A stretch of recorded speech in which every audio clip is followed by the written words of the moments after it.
High, আজকে আমি একদম বাঙালিভাবে সেজেছি, তো ভাবলাম আজকে একটু বাঙালি খাবার খাওয়া যাক, যার জন্য আমি করছি অনেক টাইপের ভর্তা। আর তোমাদের সাথে আজকে শেয়ার করব। লাস্ট টাইম তোমরা আমার রান্না নিয়ে অনেক বেশি হাসি মজা করেছো, তো আজকে আমি এটাকে রান্না বলা যায় না, বাট স্টিল আমি করছি। অলরেডি মরিচ ভর্তা করে নিয়েছি, মানে মরিচ বাটা করে নিয়েছি, এটার সাথে আমি অ্যাড করে দিয়েছি শুটকি। আর এটাকে আমি ভালো মতো মিহিন করতে হবে। জীবনে আমি প্রথমবার ভর্তা করছি, বাই দ্য ওয়ে অন্যরকম একটা এক্সপিরিয়েন্স, ভালো লাগছে। দিয়ে দিব হচ্ছে এতগুলো পেঁয়াজ, সবচেয়ে ইম্পর্টেন্ট হচ্ছে পেঁয়াজ।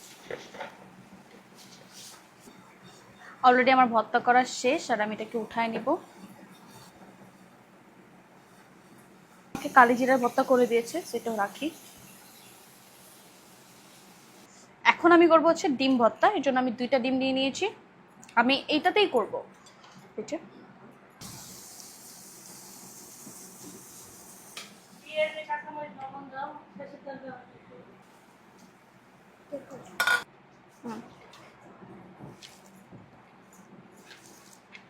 হয়ে গেল আমাদের ডিম ভর্তাটাও।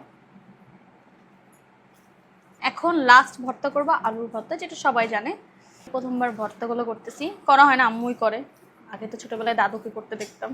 এখন আমি দিয়ে দিব হচ্ছে শুকনো মরিচ, আর হচ্ছে ইয়াটা বেশি করে ফেলছে একদম।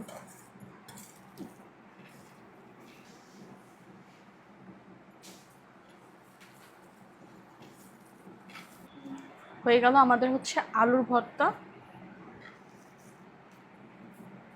এই প্রথমবার আমি এতগুলো ভর্তা বানাইছি। Proud of you Preeti, proud of you.